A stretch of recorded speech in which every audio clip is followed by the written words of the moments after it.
ourselves cozy. Hello my beautiful friends and welcome back. I am so excited for today's video. It is a well overdue girl talk. I think the last one I did was about 5 months ago, so seriously overdue. So we are back today from bed and we are going to be pouring ourselves a glass of wine, girly sleepover vibes, and I cannot wait. That is one hell of a glass of wine. Cheers. I don't think I'll ever get... the first sip. Sleepover's underway. We've got a glass of wine in hand. I've got all the questions you sent in on my phone here, and I'm in my all-time favourite pyjamas, lads. I am so obsessed with these. Would you believe that they're from Fabletics? Today's video is in collaboration with them, so before we dive right on into the video, I just want to show you guys some of the bits I picked up this month. I have some of the cutest summer bits to show you guys this month. So for the month of May, you can get 2 leggings for £24 and up to 80% off all single items on Fabletics website. So I will leave a link down in my description box so you guys can go and avail of them to discounts. The 2 leggings for £24 offer is not just leggings. You can use that on joggers, cycling shorts, pyjama bottoms, leggings, any 2 trousers for £24. It is such a good deal. I could not recommend the jammies they're after bringing out enough. I am so in love with them. They are the nicest pajamas I have ever owned. They are so luxurious, yet they're so affordable at the same time. They're such a nice light jammy for this time of the year. They have that lovely silk look to them, but they don't have that silk feel. I hate being in bed and feeling like I'm slipping and sliding, which I do when I'm wearing them silky kind of pajamas.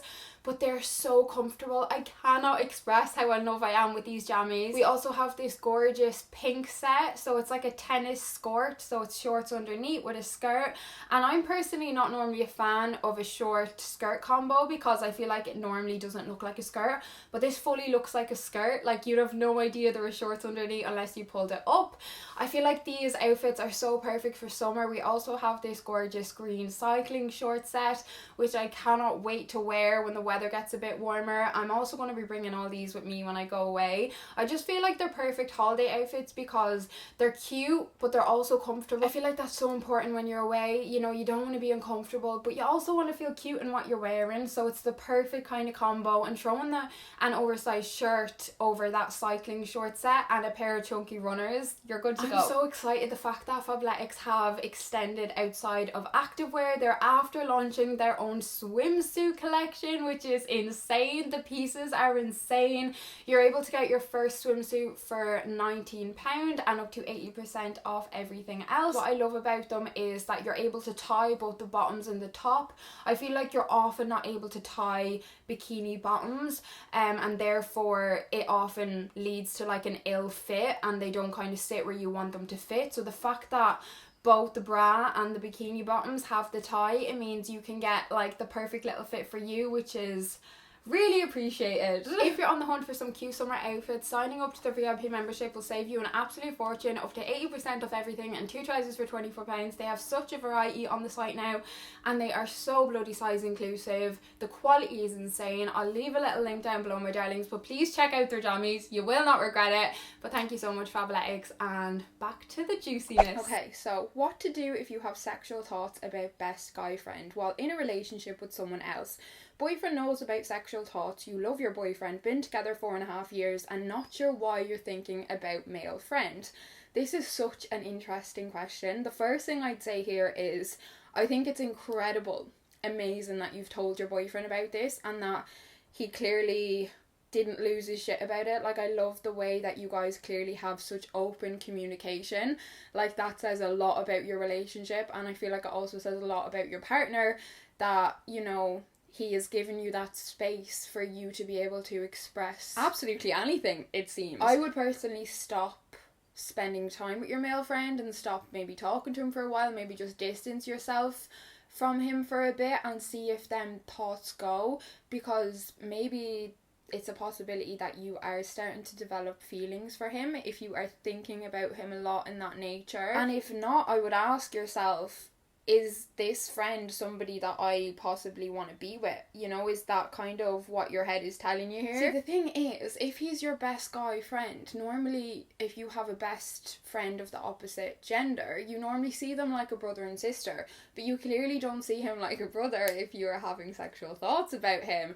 So, I mean, there's definitely something going on in the background there. So yeah, maybe a little bit of distance and see how you get on. Okay, so the next one is, I got a UTI from a guy who didn't shower for 3 days. It was so painful. Do I hook up with him again? How do you know that he didn't shower for 3 days? Did he tell you that he didn't shower for 3 days? Because I'm so sorry, but that is so freaking disrespectful. If you are going to be intimate with somebody, the least you can do is make sure you are clean and have a shower, have a bloody wash. My goodness, it literally takes 2 minutes for you to jump in the shower and have a quick wash. Like, I just feel like that is the height of disrespect, and I would absolutely not give him the satisfaction of getting to sleep with you again. Like, he doesn't deserve that. If he can't even be clean for you, like the bare minimum, we are not asking for much here. Like, that's just a given. Like, if you're going to sleep with someone. UTIs are so bloody painful. I've not had one in years, but I used to get them so often when I was younger, and it's because I wasn't peeing straight after sex. Like, the second you were done, straight to the toilet, and even if it's just a little dribble, it doesn't matter.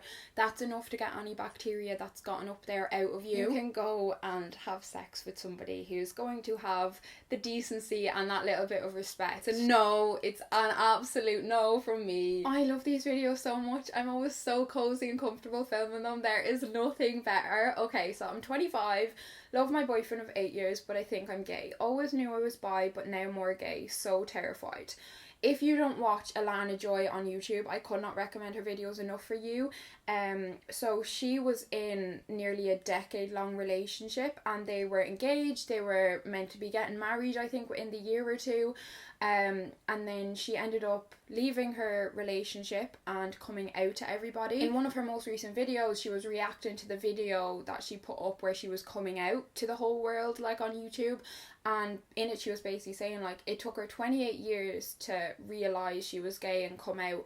And she was saying, like, you know, she was happy in a relationship. She was happy to a point, but she was also gay. And she needed to accept that. And she needed to, you know, live her life as her truest and her fullest self. And, you know, she was saying how a lot of people say you can't know you're gay unless you're living it. But you can know. It's the same as being bisexual. Like, before I was ever with a girl, I knew I was bisexual. So you don't need to live that life to quote unquote know what your sexuality is. You're only 25, you know, you're 3 years younger than her, so you're in a very similar situation, as in the sense of you've been in a very long relationship and now you have realised, you know, your true sexuality. She was also saying that she does be in so much disbelief and she does have so much gratitude because she is finally living the life that she wanted so badly for so long, and she is the happiest in herself that she has ever been, and she's so happy that, you know,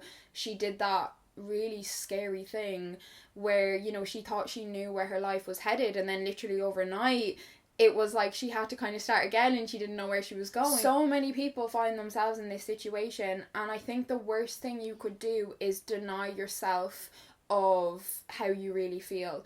And, you know, you're only 25 now, but is it worth waiting until you're 40, 45 to actually come out and live your truest life? Because, you know, then you've robbed yourself of another, like, 15, 20 years at that point. So the next one is, what should you do when you're in love with someone but are not feeling loved back? I feel like this is extremely common, and I feel like what a lot of people forget to remember is that we all have such different ways of expressing and receiving love, and a lot of that actually comes from our childhood. Like, it's very deep rooted in us, and it's often something that we're not even aware of. But I don't know if any of you guys are into, like, the 5 love languages. So there's actually a little quiz you can do online to find out what your love languages are. But the 5 of them are words of affirmation, quality time, physical touch, gifts, and acts of service. And that basically will tell you how you like to receive and also how you express love. I'm nearly sure it works both ways, or is it just how you receive? I'm not sure. But, like, my top 3 love languages are words of affirmation, physical touch, and quality time. I'm not sure exactly what order they're in, but they're my three. So it's so important to me that my partner, you know, we have quality time together, that there's a lot of physical touch, and also words of affirmation. So like telling me, expressing verbally how they feel is so important to me. So like, just say your partner was like gift giving, that their top one was gift giving, they might show and express love in giving you gifts all the time, or acts of service, like physically doing things for you, but you might need them to, you know, have more quality time and give you more words of affirmation. So that just shows like how we can differ between person to person, and it's so important that you know your partner's love languages and they know yours. Me and Dermot actually both did it. We have the same top ones for our love languages, but that would be really helpful, and it would also be a great way of bringing up the conversation without him feeling like you're attacking him in some sense. Because a lot of the time when you're not feeling loved back, it's not that your partner doesn't love you, it's just coming down to communication and expressing what you need more of. So telling him, you know, I need you to spend more quality time with me. You know, I'd love if you could like hold my hand more when we're together, or just like put your arm around me, or whatever it is that makes you feel loved. Express that. I feel like the more we keep these things to ourselves, the more it festers and the more it spirals within us, and we're nearly like looking for examples as to why we don't feel loved. But if you actually sit down and do something like the quiz and open up the conversation and like tell him how you're feeling, it will automatically take a weight off your shoulder, and it'll be like a breath of relief. And if you do it in that way, you know, he's gonna want it. He wants you to feel loved, you know, but we don't know everything. Like, we're only human at the end of the day, and we need our partner to let us know what we're doing that they like and what we're doing that they don't like, and give us feedback, etc. And if he does do something that makes you feel loved, like just say maybe one of yours is acts of service, and just say like he took your car and filled it up with petrol one day, make sure he knows what that meant to you, and be like, I'm so grateful that you did that for me today, like that made me feel so loved, that made me feel so appreciated, and the fact that you taught me like that meant everything. Like, whatever it is, if you let him know that you appreciate something that he does, he's going to want to do more of that then, you know. How can I tell if he likes me over text at different unis, so we don't see each other in real life much? You can't. You cannot tell shit over text, I don't think. I honestly feel like if you are at different unis, I would start sending him voice notes, because you can tell so much more from a voice note than you can over a text, because you're able to pick up tone and expression, and you can just tell so much more actually hearing someone's voice versus like someone typing. I used to hate texting people. I just feel like it's better to have a phone call or FaceTime or voice notes, and even if that means then that you're not consistently talking throughout the day, it doesn't matter, because the conversation you'd have in a phone call or in like maybe 5 or 6 voice notes is equivalent to use texting all day. Like, text can be or tend to be very small and short, especially if you guys are in uni and stuff. You're not going to have time to be like drafting up these big messages. So I feel like instead of like quantity, quality is better, and you'll be able to tell how he feels much more if you're hearing his little voice. So my ex, who cheated and was extremely toxic, has a new girlfriend who he was two-timing me with. I can't help but feel low because he has a new girlfriend even after everything he put me through. I'm left hurt and confused while he is happy with his new girlfriend. Advice, please. Okay, so I've been in a similar situation to this, and it's never what it seems to be on the outside looking in. Like, yeah, it's really shit when you've gotten out of a relationship and they're with somebody else so quickly, but you don't have a clue what's going on behind closed doors, and whatever you're seeing on social media or whatever you're hearing from people, it's just a highlight reel. Like, it is a very small snippet into what is actually going on with them. There's a wasp. Okay, you better... Okay, right, he's gone. Thank God. If he cheated on you and was extremely toxic and jumped straight into another relationship, like, there's no way he's changed. He's 100% doing the same thing to her. Trust me. Trust me. I will put my hard-earned money on it. Okay? If he jumped straight into another relationship, there is no way that he sat with himself and took a hard look in the mirror and realised that there's shit that he needs to work on within himself, and there's no way that he's taken himself to therapy to help better himself. No way. He's just projecting. You know, he's probably like sitting there thinking, oh yeah, she was the problem, and he'll do the same with his new girlfriend. I would honestly feel really bad for the girlfriend that he is currently with, because there is no doubt in my mind that he is going to do the exact same thing to her. I totally understand why you're hurt and confused, but trust me when I say there is no way that he is happy with his new girlfriend, and it's not like that they have this amazing relationship. There's no way. If he was doing that sneaky shit and he was so toxic with you, there's no doubt of a lie that he's still doing that with her. If I was you, I'd honestly, like, if you have them on social media or anything, I would just block them. You don't need to be seeing what they're doing. If your friends are friendly with them, I just tell your friends that I don't want to hear about it, or wherever you're hearing about them, and I just cut them out of your life. Like, you are so much better than that. You don't need that kind of shit energy in your life. And I'd say a part of it could potentially be him doing it to try and get back at you and make you jealous and to hurt you. Like, he'd know that'd be hurtful, and he'd also be aware of how much he hurt you while in the relationship, you know, if he was very toxic. So you're so much better than that. It says everything about the kind of person he is and absolutely nothing about you, you know. You're better than that. Just move on and focus on yourself. Like, throw yourself into maybe a new hobby or whatever it is that you like to do. Just put all your energy into that. And trust me, karma is a bitch. She is a real thing. I have seen her in action more than once. And I will see her again. Me and my partner have been together 7 years. We're 21 and we've never had sex because we're too awkward to bring it up. How do I broach the subject? Jeez, that is insane. You have been together since you were 14. Oh my gosh, that's crazy. What would worry me here isn't the fact that you have had sex. Like, that's irrelevant. But it would be the fact that you don't feel comfortable communicating about it. It is so important that when you're in a relationship that you feel like you can talk to your partner about anything, and if you are both interested in having sex, you know, that's one of the topics that you should be comfortable with, because even when you start having sex, like, you need to be able to express your likes and your dislikes and your boundaries and what you're comfortable with and what you're not comfortable with. So if you're not comfortable with just bringing up this subject of sex itself, you know, I'd worry then, you know, that if you'd be potentially crossing your own boundaries, or how comfortable you'd be kind of talking about it further down the line, you know, when you did start having sex. There's no easy way to bring it up, I don't think. It's just one of them things where you're either going to say it or you're not, and I think that's what I mean. After being together so long, it's like, what is that barrier that yous aren't comfortable talking about it? Because if it was me, well, I think the only way you can bring it up is being like, I would love for us to be intimate. It's something along the lines of, you know, I know we've been together since we were 14, so we're obviously very young, and maybe that's why it's taken the conversation so long to come up, but I'd be really interested in being intimate. Is that something that you'd be interested in? And maybe just go from there. I like a guy, but he's been so busy and cancelled meeting up 3 times. Get rid. Or, well, I'd love to know, have you never met him before? Or have you gone on a couple dates and has he cancelled then? Like, what I would say in this situation is, if you've never met him, get rid. Get rid. He is just throwing you red flags. He's literally saying, I am a walking red flag. I am going to break your heart. I'm going to hurt you.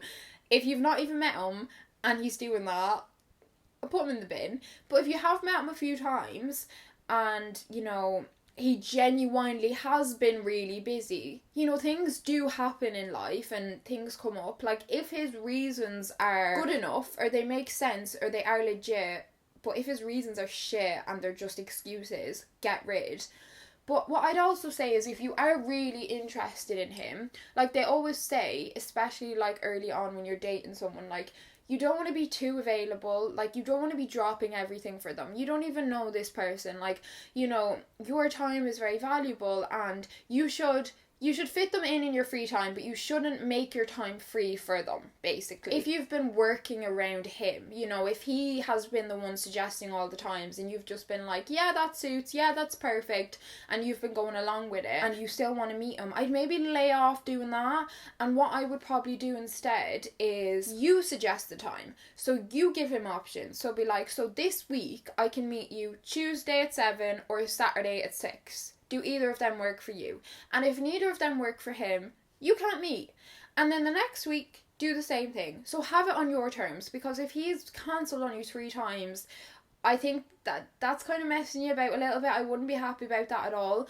But if he's actually interested in meeting you, he'll work with you. So that's what I would probably do if I was in that situation. But it also depends, obviously, on if you've met him before or if you haven't met him before. Do you think it would be okay to have sex for the first time ever while on my period? I probably wouldn't recommend it, to be honest. And I only say that because people with vaginas seem to have a very strong preference one way or the other. Like, I love period sex. I love it, and I always have.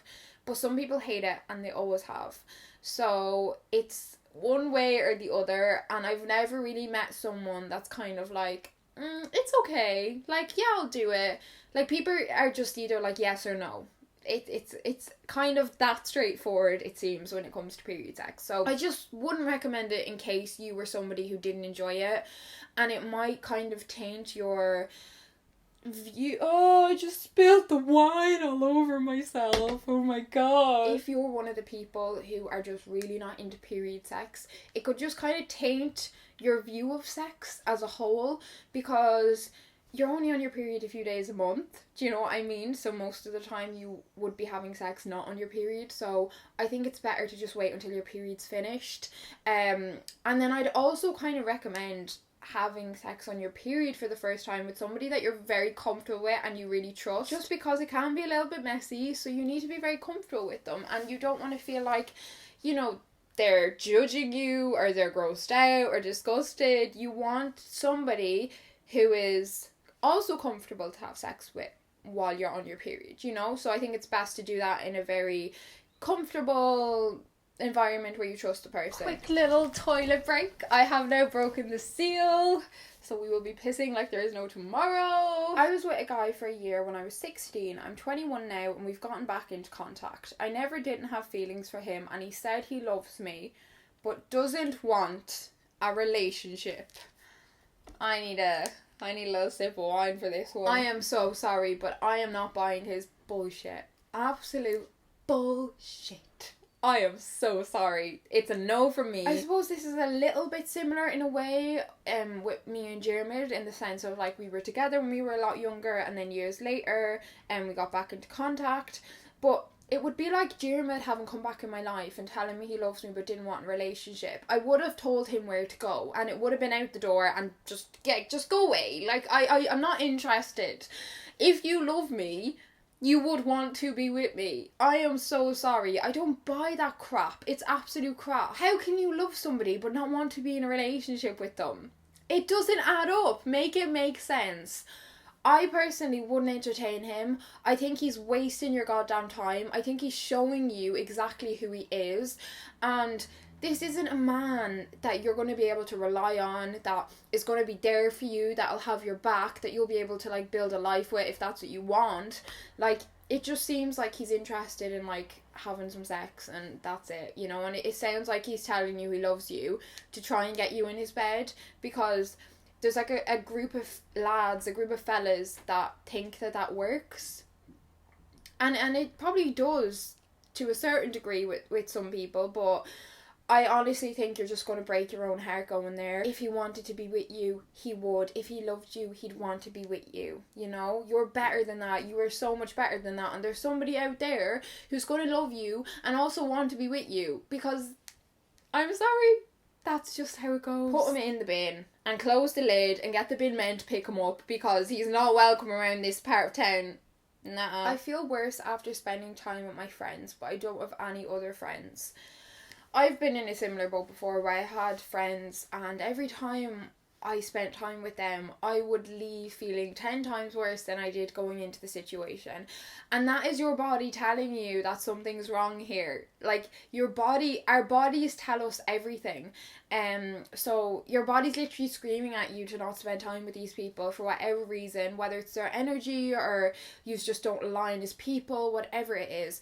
And the fact that you don't have any other friends, it doesn't matter. It's so much better to be on your own and happy or content or at peace than spend time with people who are just going to bring you down. I remember when I made the decision to stop spending time with certain people, and it meant that I had a lot less people to hang out with. So therefore I had to spend a lot more time on my own. But the more time that you spend with yourself, it gives you the opportunity to find things you enjoy and what you actually like to do with your time and what makes you happy and what does, Jessica or whoever you are like to do. And spending time with these people is clearly not one of them things. So if you free up that time in which you've been spending with these people, it gives yourself the opportunity to find things that you actually enjoy as your own person. Like, these people aren't adding to your life. So isn't it better to not have people to hang out with than hang out with people that make you feel worse about yourself? Like, you're not gaining anything from these people. They're not adding anything to your life. Whereas if you spend time on your own, you can find things that are going to be an addition to your life and to yourself and to your confidence in your self-worth, Like, something that I ended up taking up at the end of last year was horse riding. And I bloody love it, and it's been the best thing I've done. And even if you put yourself into hobbies that you're interested in or try new things, that's where you can find then like-minded people. So the fact that you don't have any other friends, it doesn't mean that you're never going to have friends. Like, there's always opportunities to meet new people, and by putting yourself out there, you're giving yourself that opportunity. So, like, if there's anything that you're interested in trying, just do one class, and if you like it, you can go again. But in the process, you might meet somebody who's a friend and who you click with. When you spend time with your friends, you should come out with a feeling better than you did going in, and the fact that you don't is telling you everything you need to know. So I honestly feel like that would be the best thing to do, and especially now, like, we're coming into the summer. So there'll be the evenings are longer, the days are longer and brighter.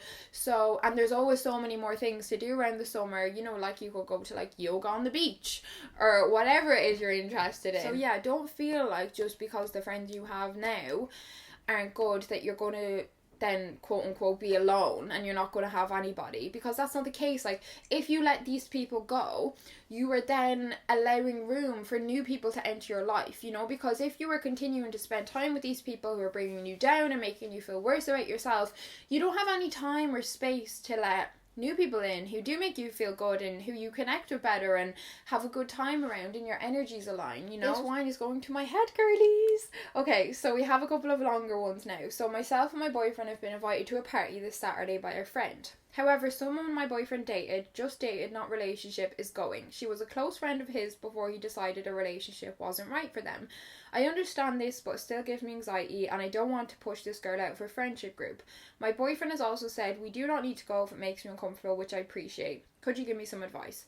First of all, I think it says so much about him that he said you don't need to go if it makes you uncomfortable, because it means that he's extremely understanding of how you're feeling and he's very kind of in touch with you. But what I will say is, when you're in a relationship with somebody, most of the time there is going to be a situation where one of you guys will have dated someone and you have to go to something, or you have been invited to something. It's very hard to avoid that situation a lot of the time, and even though it's extremely uncomfortable, and trust me, I know, I totally understand how you're feeling. I've been in the same situation before, but I think it's best to push yourself to go, even though every bit of you is screaming not to go, because it's the safest option. If you and your boyfriend stay home and are just together, of course that's the easiest, safest option. But I honestly think pushing yourself to go is the best thing for you, because it will kind of prevent that anxiety in the future. Like, if you see him interact with her or not interact with her, or the way he is around her, it will ease your anxieties. And also going with him, like, you're showing that we're a couple, we're a team, we're together, we're in a relationship, and yous are a team, so you don't have anything to fear. And I feel like going with him and being by his side, and even if the two of yous are talking to her and you see how he interacts with her and then how he interacts with you, it will really ease your mind, and it'll show you that the things you were worrying about actually weren't reality. And then when you actually see how the situation plays out, a lot of the time it makes you feel better because you don't have anything to worry about. You know, he realised that he didn't want a relationship with her, he didn't feel that way about her, he's with you, he loves you, you're the one that he wants to spend his life with or his future with or whatever it is. So yeah, I don't think avoiding them situations is the best thing for you, because I think it actually creates more anxiety when you avoid it, because there's always then going to be some other event or situation that you have to go to, like, you know, even down the line, like something like a wedding. You can't not go to your friend's wedding and she'll probably be there. So at least if you put yourself in an environment where you can leave, like a party, you know, if something did happen, you could say to your boyfriend, look, can we just go now? I'm very anxious, I'm going to have a panic attack, whatever it is. For yourself down the line, I think it's much better to do it when the opportunity arises, you know? And then vice versa. Like, if you went and your boyfriend was fucking all over her and flirting with her, that would also tell you a lot, you know? So please let me know what you end up doing and how it goes. Like, if you do go, let me know how it played out and how it went. Guy I've known for ages at work is being so hot and cold at me now suddenly. We get on and chat loads. We've done sexual things in the past, but he always makes excuses for not meeting me outside of work, such as not enough money. What shall I do? I can't tell if he likes me back or if he sees me as just a girl to mess around with. Shall I just not bother? Honestly, if I'm going to be brutally honest with you, I wouldn't bother. People show you how they feel about you, and he's showing you how he feels about you. Somebody who's being hot and cold at you and is making excuses like not enough money for reasons to not meeting outside work and not meeting you outside work, he's telling you there how he feels, and he's not worth your time. Not enough money is not an excuse to meet outside work, because you guys could literally go for a walk and get a fucking €3 coffee. Do you know what I mean? It's not an excuse. There are lots of activities that you guys could do, or just spend time together that don't involve money. It's not an excuse. So yeah, I don't think he's worth your time. I think you will end up getting hurt if you continue to pursue him. I feel like if he liked you, there would be no excuse for not meeting you outside work. He wouldn't be hot and cold at you. And then also the fact that you have done sexual things and he's acting like this, I feel like it says it in itself. Yeah, I'd just be civil with him and just treat him like a friend. But I don't think he deserves to be intimate with you again. And I don't think he's worth your time. And that's just my brutal honesty. That is what I would tell my best friend if she was in that situation. You're a lot better than that. Trust me. And cheers to that. Right, I feel like we need some advice in the comments for this one, because I'm going to give my 2 cents. But if any of you have a 2 cents on this one. I absolutely hate, in capitals, my best friend's new boyfriend. He's her first proper boyfriend ever and first sexual partner, so she's instantly fallen head over heels for him, and he's awful. He's so rude to her and everyone, and she could do so much better. They've been together for about 4 months, and he's moved into her family home, and they're saving up for a house together. I just want the best for her, and he is not it, in capitals. She could be treated so much better, and I'm so worried that they're going to buy a house together and like, question mark, 4 months. Oh my god, I can't even cope. P.S. Did I mention he's horrible, in capitals? I can feel the rage through this message, and I can just tell by how she's talking that he is horrible. In capitals. I can hear you, girl. I fucking hear you. Trust me. I know the kind of guy you're talking about here. This is such a tricky situation. Me and Melanie were only talking about this in our recent collab that we did on my channel. And it's such a tricky situation when somebody who you are so close with, whether it be a sister or a best friend, is in a relationship with somebody that you hate, because if you express how you truly feel about their partner, you know, it could kind of backfire on you, and they could end up shutting you out and kind of cutting you out of their life, and they could think that you're just being very jealous, or they could just take it very badly. So you're kind of treading on very thin ice, I feel, with this kind of situation. But I totally feel your worry. Like, I feel your frustration and your worry and your fears for her, and I know you only have her best interest at heart. Most of the time, I feel like in this situation, like, it's okay to express how you feel, like maybe once, but then you kind of need to let them get on with it and work it out themselves, because, as I say, you don't want them end up cutting you out and them to kind of think, you know, she's jealous, it's just because I'm in a happy relationship now and blah blah blah. I feel like this would be such a different situation if if he hadn't moved into her family home and they weren't saving up for a house together. Like, that is extreme, especially when he's her first boyfriend and first sexual partner. I totally understand how she's feeling. Like, I'm sorry, but your first ever relationship, it hits different. Like, you literally go head over heels. Like, you have the rose tinted glasses on. You cannot see clearly. You cannot think clearly. You are seeing things that aren't there. You have nothing to compare it to. You know, you don't know what a healthy relationship is or how it should look like or what's wrong and what's right. Like, your first relationship and your first kind of sexual partner in that sense is, a lot of the time, it's extremely intense. My camera battery is flashing, it's gonna die, so I need to be really quick, okay? But if her family feels the same way as you and her other friends feel the same way as you, I'd maybe all get together and sit her down and don't give out to her, don't have a go at her, you know, don't put her down, but have a conversation with her, communicate to her, give her examples, like write out examples, maybe start kind of watching what's happening or what she's telling you and start documenting it so you can actually show her. Because it's one thing kind of sitting down and being like, I don't like him, no, but it's like, why don't you like him? Like, examples, show her why what he's doing and how he's treating her isn't right, and how this is ultimately just setting her up for heartbreak, you know.